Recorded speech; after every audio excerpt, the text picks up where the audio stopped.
कि जो ज़्यादा समय लेते हैं बच्चे, स्लो लर्नर होते हैं, धीरे सीखते हैं, वो बुद्धि से कमज़ोर होते हैं।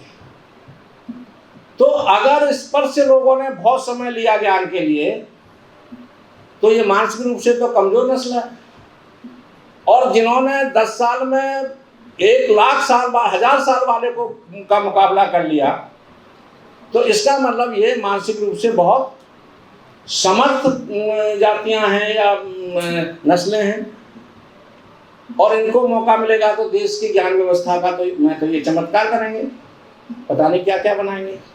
वो जन्म की श्रेष्ठता और निकृष्टता आज भी आपको देखने को मिलती है। आज भी सिर्फ किसी खास कुल खानदान में पैदा हो जाना ही महान हो जाना है, और कोई कितना भी राष्ट्र सेवक हो जाए, कितना भी सेवा कर रहा हो, कितना भी ज्ञानी हो, लेकिन अगर वो उस तथाकथित ऊंची जाति में पैदा नहीं हुआ तो वो छोटा है और असम्माननीय है। ये बहिष्कार ही था जिसने ऐसी हालात पैदा किए कि हमारा महान देश बार बार गुलाम हुआ।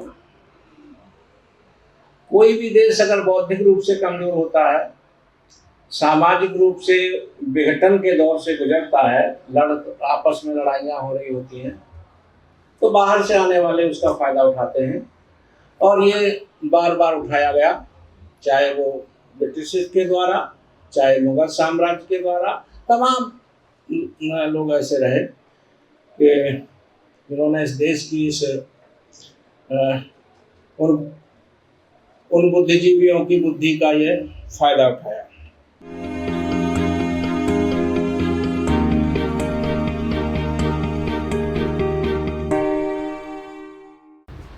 सबसे पहले तो मैं आभार व्यक्त करता हूँ मोतीलाल नेहरू कॉलेज का, प्रिंसिपल साहिबा का, अपने मित्र अश्वनी जी का, आप सबका, कि आपने मुझे याद किया और एक महत्वपूर्ण विषय पर अपनी राय रखने का ये अवसर दिया। वैसे तो मैं ये समझता हूँ कि विषय ऐसा है कि इसके लिए कोई एक विशेषज्ञ नहीं, बल्कि हम सब इससे गुजरे हैं, सब ने भोगा है। बहिष्कार और घृणा, नफरत, भेदभाव भारतीय समाज में सबसे ज़्यादा अगर किसी को ज्ञान मिलता है तो इसी से मिलता है, क्योंकि ये बहुत लोगों के साथ वास्ता रखता है ये विषय, और बहुत लोगों के जीवन को प्रभावित करता है। विषय है कि भारत में सामाजिक बहिष्कार अतीत और वर्तमान।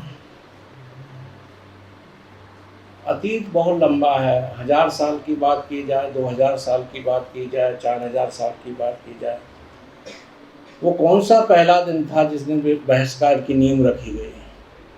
वो पहला कौन सा मानव के रूप में अमानव था जिसने ये व्यवस्था प्रस्तावित की, और वो कौन तत्व थे जिन्होंने इस पर अमल किया? हम पढ़ते हैं और कहा जाता है कि बहिष्कार की प्रस्तावना करने वाले तो बुद्धिजीवी ही थे, लेकिन उसके लागू करने वाले राजा थे। और राजशाही में, राजतंत्र में ये घृणा का तत्व बहुत पनपा।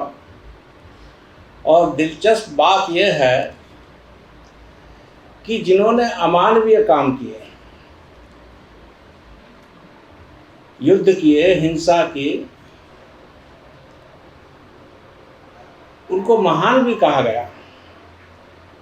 वो महान कैसे हो गए? जिन्होंने मनुष्यता को मिटाया, मनुष्य का अपमान किया, गैर बराबरी कायम की, घृणा की, अस्पृश्यता की, फिर वो महान कैसे हो? तो तुरंत हम ये बात समझ जाएंगे कि जैसा मैंने कहा कि इसको प्रस्तावित करने वाले बुद्धिजीवी रहे। कुछ के नाम हम जानते हैं, इतिहास देख सकते हैं। कुछ ऐसे भी रहे होंगे जिन्होंने गुमनाम रहकर ये पुण्य कर्म किया होगा।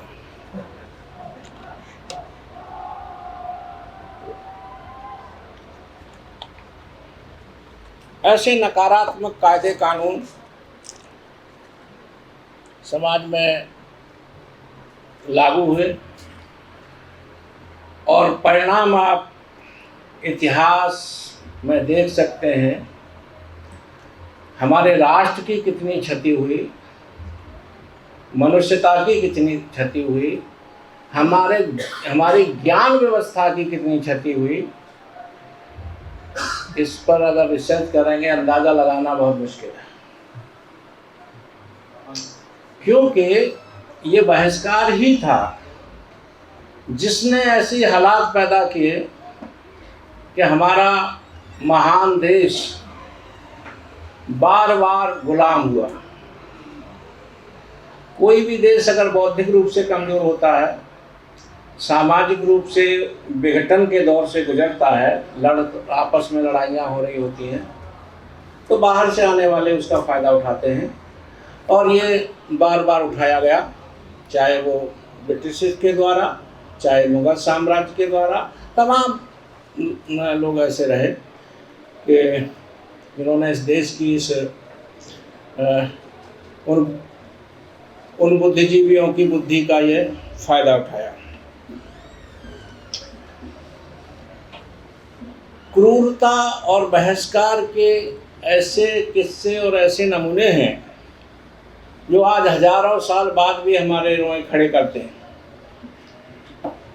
कैसे आप ये कल्पना कर सकते, आप पेशवाई राज्य कोई देखिए, कैसे आप कल्पना कर सकते हैं कि मनुष्य की परछाई न पड़े, ऐसा उसको रास्ते पर चले तो ऐसे समय में निकले कि उसकी परछाई नहीं पड़े, यानी जब धूप सिर पर हो तभी निकल सकते थे।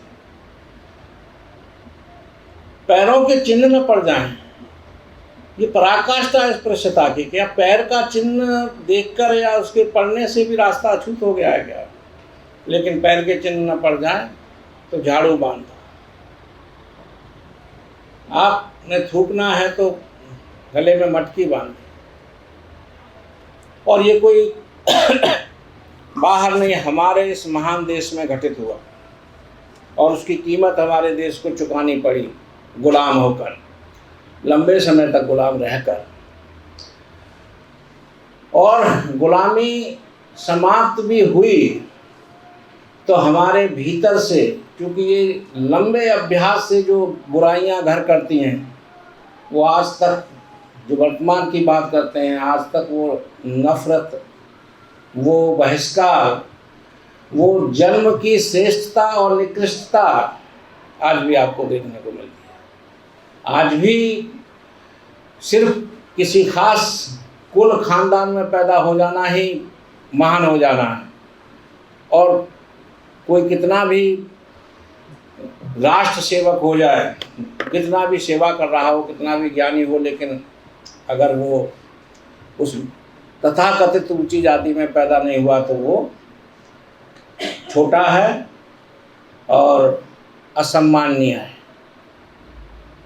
बेशक हमारे संविधान ने हमारे पूर्वजों की लड़ाई के परिणाम स्वरूप बाबा साहब हों, ज्योतिबा फुले हों, सावित्रीबाई हों, या फिर ज्योतिबा फुले हों, और चाहे इधर अच्युतानंद हो, मंगूराम हो पंजाब में, ये तो ऐसे नाम हैं जो चमकते हैं। लेकिन इनके साथ हजारों लोग थे जो इस काम के लिए लड़े, और नेताओं के अलावा वो दूसरे भी मोर्चे थे। जैसे साहित्य का मोर्चा था, जिस कवि कविताएं लिख रहे थे, लोकगीत लिख रहे थे, और विचारकों का मोर्चा था। इस तरह से कई मोर्चों पर इन दास्तामूलक बुराइयों से निजात पाने का संघर्ष चला, वर्षों चला, समांतर भी चला। जैसे तुलसीदास जी आते हैं तो कबीरदास भी आते हैं, रैदास आते हैं इधर, और बाबा साहब आते हैं, गांधी जी आते हैं तो गांधी के युग में बाबा साहब आते हैं। अंतर ये आता है कि नया जो युग आया जिसमें हम आज़ाद हुए, डेमोक्रेसी आई, और ऐसा युग आया कि हम एक द्वीप की में, यानी भारत एक ऐसा द्वीप बन के नहीं रह सकता था कि जिसमें तमाम बुराइयां भरी हों, गुलाम लोग रहते हों, और फिर अपने देश के अंदर लोग एक भेदभाव करते हों, और इसके बाहर के तमाम देश कहीं समाजवाद आ रहा हो, कहीं रशियन क्रांति हो रही हो, कहीं फ्रेंच क्रांति हो गई हो, और उधर आधुनिकता आ गई हो और इधर कुछ ना, ऐसा संभव नहीं। तो आप इसमें देखेंगे कि ये जो बाबा साहब का युग है, हालांकि इसकी पृष्ठभूमि में भी बहुत कुछ है, क्योंकि हम संतों के, कवियों के उस योगदान को नकार नहीं सकते जिन्होंने सामाजिक, साहित्यिक और सांस्कृतिक वातावरण निर्मित किया। क्योंकि बाबा साहब कहते हैं कि आप बिना सांस्कृतिक और सामाजिक वातावरण तैयार किए हुए कोई राजनीतिक परिवर्तन कर नहीं सकते, अगर होता है तो उसे टिका नहीं सकते। इसीलिए वो बार बार ये कहते हैं कि अगर आपका समाज मजबूत होगा तो आपकी राजनीति भी मजबूत हो जाएगी, आपको स्वस्थ नेता मिल जाएगा। यानी आपका स्वस्थ समाज है तो आप पार्लियामेंट में कोई स्वस्थ नेता नहीं भेज सकते, सक्षम नेता नहीं भेज सकते, दूरदृष्टा नहीं भेज सकते, और आपकी नाव को वो या भंवर की तरफ ले जाएगा, खुद डूबेगा और आपको डुबाएगा। और आज आप हालात देख ही रहे हैं आज के लंबे समय से। और बाबा साहब बार बार ये कह रहे हैं कि हमें ये जो सामाजिक बहिष्कार है, इस बहिष्कार को केवल शारीरिक बहिष्कार के रूप में नहीं देखना चाहिए। ये तो कानून के वजह से भी खत्म हो सकता है। जैसे अनटचेबिलिटी एक्ट बन गया, 17 धारा आ गई, तो आज हर आदमी जानता है कि भाई हम किसी को फिजिकली अनटचेबिलिटी प्रैक्टिस करेंगे तो जेल जाएंगे। लेकिन ये जो मानसिक बहिष्कार है या जो वैचारिक बहिष्कार है, उसको मिटाने में समय लग सकता है। एक और बड़ी महत्वपूर्ण बात है कि वो ये बात कहते हैं कि जब तक बहिष्कार करने वाला व्यक्ति ये महसूस न करे कि मैं गलत कर रहा हूँ या मुझे ही ये समाप्त करना है कि मैं अमानवीय, तब तक आप ज़्यादा सफल नहीं हो सकते। इसलिए वो कहते हैं कोशिश ये सिर्फ ये नहीं होनी है कि आप अनटचेबिलिटी को जगा दीजिए, कोशिश ये होनी चाहिए कि जो ये अपराध कर रहा है वो उसमें एहसास हो, महसूस करे कि मैं गलत कर रहा हूँ। आप देखिए कि आज़ादी की लड़ाई में तिलक का बहुत बड़ा योगदान हम लोग मानते हैं, और वो स्वराज मेरा जन्मसिद्ध अधिकार, उनका नारा सब लोगों के जहन में है। लेकिन अनटचेबिलिटी के प्रश्न पर वो बिल्कुल उदासीन रहते हैं, कोई एक्शन नहीं लेते हैं और गैर जरूरी समझते हैं। वो कहते हैं कि आज़ादी मिल जाएगी, तय कर लेंगे कि छुआछूत समाप्त की जाए या नहीं की जाए। लेकिन आप देखिए कि उन्हीं के सुपुत्र श्रीधर बलवंत तिलक जो हैं वो अपने पिता से विद्रोह करते हैं। वो कहते हैं कि हम अगर ये क्या हुआ कि अगर देश आज़ाद भी हो गया और लोग अस्पृश्य बनाए रहे, गांव से बाहर बसाए जाते रहे, लोग शिक्षा से वंचित किए जाते रहे, तो फिर उनके लिए आज़ादी का क्या मतलब है? अगर सब नागरिक हैं तो सबको आज़ादी मिलनी चाहिए ना। और सिद्धांततः हम बार बार ये कह भी रहे हैं कि सब पूरा भारत आज़ाद होगा, तो हम इसकी व्यावहारिक व्यवस्था क्यों नहीं करते कि सभी तक स्वराज पहुंच जाए? तो नतीजा क्या हुआ कि उन्होंने अपने केसरी अखबार में से उनको निकाल दिया। तिलक केसरी अखबार निकालते थे, आप सब लोग जानते हैं। केसरी अखबार के मालिक थे, संपादक भी थे।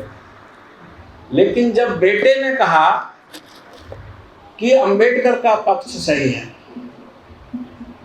बल्कि वो ये कहते थे कि हमें आज़ादी की लड़ाई में अंबेडकर के साथ खड़ा होना चाहिए। वो कहते थे कि इसमें क्या बुराई है कि वो राजनीतिक आज़ादी के साथ साथ सामाजिक सुधार की भी बात कर रहे हैं। वो कहीं ये तो नहीं कह रहे कि भारत आज़ाद ना हो, वो ये कह रहे हैं कि आज़ादी ऐसी हो जिसमें अस्पृश्यता ना हो, सबको आज़ादी मिले। ये बात उन्होंने 1920 के अपने मूकनाय के संपादकियों में बार बार लिखी। एक संपादकी का तो शीर्षक ही यह था, स्वराज ऐसा हो जिसमें हमारा भी राज हो, उसका शीर्षक ही यह था। और सामाजिक बहिष्कार के बारे में ये कहते हैं कि इसके परिणामों को देखो, इससे देश कितना पीछे जा रहा है। क्योंकि वो बार बार कह रहे थे कि हम अगर गांधी जी के साथ जो बहसें थी, गांधी जी कह रहे थे कि भाई मैं जाति व्यवस्था का तो विरोध करता हूं, लेकिन वर्ण व्यवस्था बड़ी पवित्र व्यवस्था है, उसका नहीं करता। तो कहते हैं बड़ी मजेदार बात है कि जो जननी है उसको तो पालते रहो और उसके बच्चों को मारते रहो, ये क्या बात है। तो जब आप वर्ण व्यवस्था ही तो जाति व्यवस्था की है, तो उसको अगर आप नष्ट नहीं करेंगे या उससे असहमत नहीं होंगे तो आपका जाति व्यवस्था से असहमत होने का कोई मतलब ही नहीं। लेकिन एक बात तो आप देखेंगे कि गांधी पर डॉक्टर अंबेडकर का बहुत दबाव था, मानसिक दबाव था। वो बराबर उन्हें मजबूर होकर अंबेडकर के विचार को देखना और पढ़ना पड़ रहा था। और आखिर में गांधी जी को ये कहना पड़ा कि मैं अब केवल वही शादी अटेंड करूंगा जो अंतर जातीय होगी। मैं ऐसे किसी जोड़े को आशीर्वाद नहीं दूंगा जो सेम कास्ट होंगे। मैं केवल उसी को आशीर्वाद दूंगा जो लड़की दूसरी जाति की होगी और लड़का दूसरी जाति का होगा। तो ये अंबेडकर का ही प्रभाव था जो वो आखिर में माने। दूसरा आप ये देखेंगे कि उन्होंने ये भी महसूस कराया कि डॉक्टर अंबेडकर जो नए भारत की रूपरेखा प्रस्तुत करते हैं अपने लेखों में, अपने भाषणों में, वो नया भारत बिना पारस्परिक सहयोग के बन नहीं सकता। इसलिए वो कहते हैं कि देखो, जब अंबेडकर ने कहा कि भाई हमारे यहाँ परस्पर संवेदना कैसे कम हुई, ये बहिष्कार कैसे हुआ, नतीजा क्या हुआ। उन्होंने मूकनाय के पहले ही संपादकीय में ये बात कही कि हम एक ऐसे समाज में रहते हैं, भारतीय समाज एक बहुमंजिली इमारत की तरह है, और विडंबना यह है कि इस हर तल का व्यक्ति अपने ही तल में पैदा होता है और अपने ही तल में मर जाता है। वो दूसरे तल वाले के न तो दुख में शामिल है न सुख में शामिल है, वो उससे परिचित ही नहीं होता। फिर आप कैसे कल्पना करेंगे कि हम एक सामूहिकता की भावना से राष्ट्र का विकास करेंगे जब हम परस्पर एक दूसरे से अवगत तक नहीं है, दुख सुख में शामिल नहीं है। इसीलिए वो बराबर ये कहते थे कि जो जैसे अलग स्कूल खोलने की बात थी, उन्होंने कहा बिल्कुल नहीं। अलग मंदिर बनाने की बात थी, उन्होंने कहा बिल्कुल नहीं। लड़के लड़कियों को अलग अलग पढ़ाओ, अलग इनसे मिलने बंदो, उन्होंने कहा बिल्कुल गलत बात है। और इस सबके पीछे वो ये कह रहे थे कि साथ रहेंगे तो एक दूसरे को समझेंगे, कितने भी लड़ते रहे, देर सवेर गुण अवगुण के साथ जो संघर्ष होगा तो अंततः हम जो मनुष्य का श्रेष्ठत्व है, श्रेष्ठता है, उसमें वो जीतेगी और उसको सामने वाला स्वीकार करेगा। तो इसलिए लड़ाई ये नहीं है कि भाई और न कोई बदले का प्रश्न है कि किसी जाति विशेष ने लंबे समय तक ऐसा किया। सवाल यह है कि हम अपने राष्ट्र का सामूहिक विकास अगर चाहते हैं, हम अगर समाज में जो जो जो जो चेतना हमारे संविधान से स्थापित हुई उसको अगर समाज में लागू करना चाहते हैं, हमारा संविधान लोकतांत्रिक है और हमारा समाज जो है सामंती है, तो इस विरोधाभास को खत्म करना चाहते हैं, तो आवश्यकता इस बात की है कि हम उन मूल्यों पर अमल करें। इसीलिए बार बार हम कहते हैं कि भाई देखिए, समाज तो डेमोक्रेटिक नहीं है, संविधान में कानून होगा, भाईचारा संविधान में होगा। तो संविधान में भाईचारा इसलिए नहीं लिख दिया गया था कि उन्हें ये शब्द अच्छे लग रहे थे। स्वप्न तो ये था ना कि इनको उतार के समाज में लाया जाएगा ताकि समाज बदले और हमारा राष्ट्र उन्नत हो। लेकिन हो यह गया कि भाई ये अच्छी बातें कानून की किताब में बंद रहने के लिए है और हमारी प्रैक्टिस के लिए जो हमारा ट्रेडिशनल ढल रहा है, राजशाही का, सामंतशाही का, गैर बराबरी का, जिसमें न स्त्री बराबर है न दलित बराबर है और केवल जन्म के आधार पर बराबर नहीं है, ये और अवैज्ञानिक और अतार्किक बात है कि गैर बराबरी अगर हो तो कम से कम इस बात पर तो है हो कि भाई ठीक है, इसमें अवगुण है या ये निष्क्रिय व्यक्ति है, इसका समाज के लिए कोई कंट्रीब्यूशन नहीं है, तो इसको हम छोटा दर्जा दे सकते हैं। या ये बौद्धिक रूप से विफल है, अब आप उसको मोर्चे पर ही नहीं आने देंगे। मैं एक बार एक संपादक का मैंने इंटरव्यू लिया था अपनी किताब के लिए जब मैं थी, तो मेरी इस बात पर बहस हो गई। उन्होंने ये कहा कि भाई देखो, ऐसा है कि जो जिनको आप सबड़ स्पर्श जातियाँ या ब्राह्मण जातियाँ या उनके समकक्ष जातियाँ कह रहे हो, तो वो जो है चूँकि हजारों साल से वो शिक्षा में, हजारों साल से वो साहित्य में है, इसलिए जो है वो तो वो जो है वो काबिल है।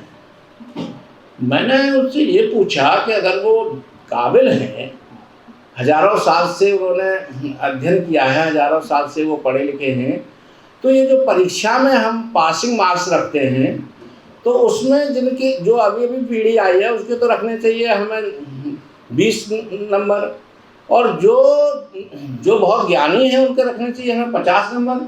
ये बराबर रखने की क्या जरूरत है? पासिंग मार्क्स में तो सभी बराबर रखे जाते हैं। अब उसके पास जो हजारों साल का ज्ञान है और उसके पास 50 साल का भी नहीं है, और इस लिहाज से तो सर ये नस्ल जो है बड़ी मंदबुद्धि साबित हुई। और इसलिए मंदबुद्धि साबित हुई कि मनोविज्ञान का सिद्धांत है कि जो स्लो लर्नर होते हैं वो अधिक समय लेते हैं। बच्चों को भी पढ़ा, अगर आप B.Ed और M.Ed करने आप किताबें पढ़ी हो तो उसमें भी ये बात पढ़ाई जाती है कि जो ज़्यादा समय लेते हैं बच्चे, स्लो लर्नर होते हैं, धीरे सीखते हैं, वो बुद्धि से कमज़ोर होते हैं। तो अगर स्पर्श से लोगों ने बहुत समय लिया ज्ञान के लिए, तो ये मानसिक रूप से तो कमज़ोर नस्ल है। और जिन्होंने 10 साल में 1,00,000 साल 1000 साल वाले का मुकाबला कर लिया, तो इसका मतलब ये मानसिक रूप से बहुत समर्थ जातियां हैं या नस्लें हैं, और इनको मौका मिलेगा तो देश की ज्ञान व्यवस्था का तो ये चमत्कार करेंगे, पता नहीं क्या क्या बनाएंगे।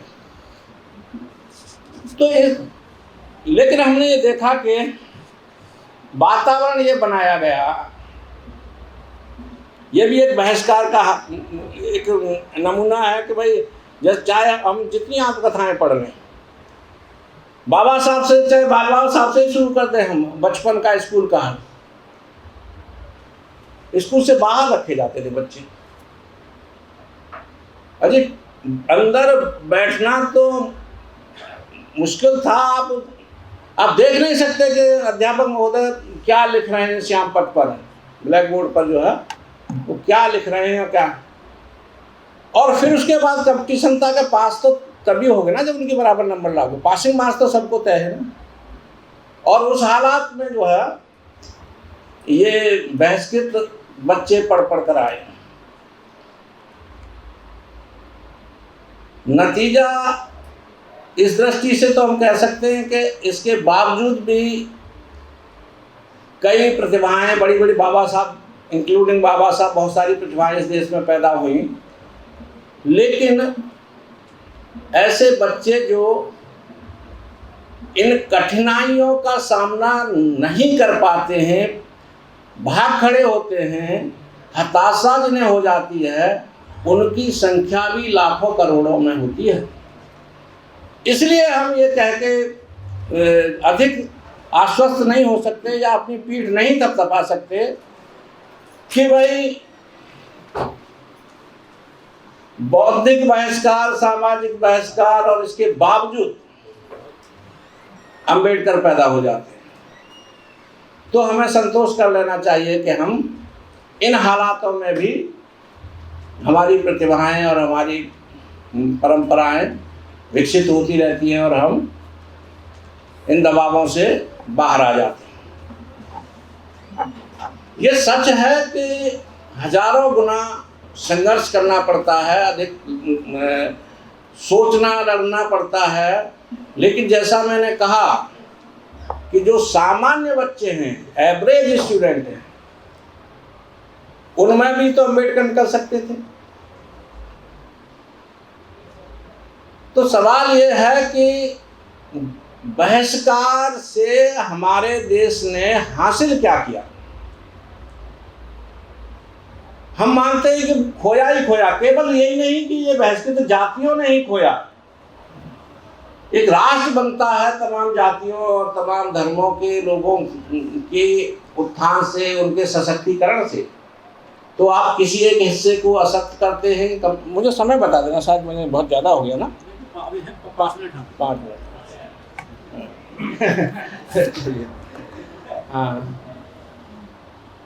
हाँ, तो मैं एक पक्ष जो मैं कह रहा था कि देखिए राइटिंग का, साहित्य का जो क्या इसमें योगदान होता है, तो हमारे चाहे वो कबीर हों, रैदास हों, बाबा साहब अम्बेडकर हों, फिर हम उस क्रम में चले आए आज के, फिर चाहे हमारे मराठी के लेखक हों, हिंदी के लेखक हों, ठीक है, किसी ने 1000 लोगों को प्रभावित किया, किसने 10,000 को प्रभावित किया, किसने 100 को प्रभावित किया, लेकिन जब स्थितियों को हमने कलमबद्ध कर दिया, जब दर्ज कर ली गई स्थितियां और उनको जब दर्पण की तरह लोगों के सामने रखा गया, तो बदलाव आया। और वो तेजी, अब देखिए मैं बार बार ये सोचता हूँ कि अगर बाबा साहब ने अपने विचारों का दस्तावेजीकरण नहीं किया होता, तो आज बाबा साहब को कोई महात्मा बना देता, कोई ईश्वर बना देता, कोई राष्ट्रपति बना देता, कोई जो है वो मंदिर का पुजारी बना देता, जो चाहे बना सकता था। लेकिन चूंकि अपनी बात को उन्होंने दर्ज किया, स्थापित किया, और हालांकि आज हालात ऐसे कि उनकी बहुत सारी बात, राम के बारे में उनकी चर्चा नहीं कर सकते आप, कृष्ण की गुत्थियों के बारे में चर्चा नहीं कर सकते आप, क्योंकि वो एक तार्किक व्यक्ति थे। बिल्कुल वो कहते थे साइंटिफिक टेम्परामेंट राइटर में होना ही चाहिए, यानी वैज्ञानिक दृष्टिकोण के वो जबरदस्त समर्थक थे और खुद अपनी जिंदगी में वो इस दृष्टि को अपनाते थे। तो कहने का मतलब यह है कि जो रचनाशीलता है, उस रचनाशीलता का योगदान यह है कि हम कम से कम किसी भी हालात में किताब उठा के देख सकते हैं। अब हम जब रैदास की बात में कर रहा था, नंदनाथ की बात कर रहा था, चोखा मेला की बात कर रहा था, तो इन्होंने एक पृष्ठभूमि बना दी थी। ये सब अस्पृश्यता के खिलाफ ही काम कर रहे थे, और इसीलिए बाबा साहब ने अपनी जो अनटचेबल पुस्तक है, जो 1948 में यहीं से प्रकाशित हुई दिल्ली से, और पृथ्वीराज रोड पर बाबा साहब रहते थे, वो उन्होंने समर्पित इन 3 संतों को की, नंदनाथ, चोखा मेला और रैदास। हालांकि उन्होंने जब ये सोचने लगे कि ये चीज, इस सिस्टम को बदलने के लिए कानून की आवश्यकता होगी, तो वो ये भी, उनका एक बयान ये भी आया कि भाई हमारे संत भी इस जो ये जो वर्ण व्यवस्था है, बर्बरता रूपी वृक्ष की टहनियाँ साफ झाड़ रहे हैं। आवश्यकता यह है कि इसकी जड़ को खत्म किया जाए, और जड़ को खत्म करने के लिए उन्होंने कहा कि इसका एक ही उपाय है कि अंतरजातीय विवाहों को प्रोत्साहित किया जाए। अब हमारे समाज की विडंबना यह है कि वो कहते हैं ना कि तू डाल डाल और मैं पात पात। जब हम अंतरजातीय विवाह की बात करते हैं तो वो ऐसा लड़का तो पसंद है जो अफसर है या जो सशक्त है या नेता बन गया है, और अपनी ऐसी लड़की वो देने को तैयार नहीं है जो जाके समाज में कुछ काम करे या किसी लायक हो। तो ये जो अंतरजातीय विवाह का भी, और दूसरी बात यह है कि अंतरजातीय विवाह भी वैयक्तिक फैसले हैं, सामाजिक फैसले या पारिवारिक फैसले है भी नहीं। कोई व्यक्ति अपनी बेटी का प्रस्ताव लेके जाने की स्थिति में नहीं होता है दूसरी जाति के, जो चाहता है वो भी नहीं होता है, क्योंकि समाज में वातावरण ऐसा बना हुआ है कि लोग वो सोचता है कि यार वो अड़ोसी पड़ोसी क्या कहेंगे। मेरे मोहल्ले में हमारे एक अम्बेडकरवादी लड़के की शादी एक ऊंची जाति की लड़की से हुई। वो क्लास में पढ़ते थे, तो शादी हुई तो उनके समधी ने कहा कि कार्ड में जातिवादी पता नहीं चलनी चाहिए, सब कुछ करेंगे, लोगों को वैसे पता नहीं चलता है तो चलने दीजिए, लड़का अफसर है, लेकिन वो ऐसा नहीं लगना चाहिए कि ये कोई नीची जाति में हमारी लड़की जा रही है। तो माँ बाप डर रहे हैं बेचारे, शादी भी कर रहे हैं। तो इसलिए जो है लगातार ये जो अम्बेडकरी विचार है इसको लगातार फैलाने की जरूरत है, और ये विचार समता का विचार, स्वतंत्रता का विचार है। सारी दुनिया में जो है आज बाबा अभी अमेरिका में आप लोग देख ही रहे होंगे 14 अप्रैल को किस तरह से जो है वो मनाया गया इक्वलिटी डे के रूप में, समता दिवस के रूप में, जो इंग्लैंड में मनाया गया, अमेरिका में मनाया गया। तो हमारा हम देखिए सारे, जैसे अमेरिका ने अपने अश्वेतों की समस्या का हल किया, डाइवर्सिटी कायम की, प्रतिनिधित्व उन्होंने अनिवार्य किया। लेकिन हमारे यहाँ जब कहते हैं कि नहीं हमारे यहाँ कोई भेदभाव नहीं है, और हम यहाँ चंद रिजर्वेशन की उनके जो पद हैं उनके अलावा तो आपको स्वेच्छा से अब बड़ा हिस्सा तो अब निजी क्षेत्र का है, और निजी क्षेत्र का स्वामित्व किसके पास है? दलित जातियों के पास तो स्वामित्व नहीं है, फैसला स्वामित्व ही करता है कि भाई किसको रखा जाए नहीं रखा जाए। तो इसलिए जो है, और अभी आप मीडिया है, क्या वहाँ बहिष्कार नहीं है? मैं लखनऊ में मुझे कहा गया, वो चावदा तालाब पर बोलने को कहा गया था सर, ये बच्चे भी वहाँ गए हुए थे। तो मैं ये कह रहा था कि क्या अखबार का दफ्तर आज का चावदा तालाब नहीं है? छू सकते हैं हम? क्या आप टीवी चैनल हैं जो है हमारे, जिसमें हजारों नौकरियां निकलती हैं, क्या वो आपके लिए चावदा तालाब नहीं है? शायद अकादमियां हैं, ये क्या चावदा तालाब नहीं है? हमारी उच्च शिक्षा भी अभी का भी एक बड़ा हिस्सा भी चावदा तालाब बना बैठा है। तो रूप बदल सकते हैं लेकिन बहिष्कार कायम है। हाँ, विकरालता कम हो सकती है। विकरालता इसलिए कम कि हम संविधान का जिस अनुपात में प्रभाव बढ़ा है समाज में, या राजनीति संविधान की वजह से जितना भी हिस्सा नियंत्रित हुआ है, हालांकि संविधान खुद बेचारा परेशान है। संविधान को अगर मानवीकरण करें तो वो खुद अपनी जान बचाता घूम रहा है, लेकिन उसका जितना असर पॉजिटिव जितना असर पड़ा है, उसकी वजह से समाज पर या हमारे शिक्षाविदों पर या हमारे राजनेताओं पर भी वो असर दिखाई पड़ता है। अब हमारा काम यह है, ईमानदारी का काम यह है कि ये जो सकारात्मकता है, ये जो लोकतांत्रिकता है, इस चेतना को हम अपने लेखन के द्वारा, अपने भाषण के द्वारा, अपने चिंतन के द्वारा इसको आगे बढ़ाएंगे। मैं समझता हूँ कि यही हमें करना चाहिए, यही हम कर सकते हैं। बहुत बहुत धन्यवाद आपने।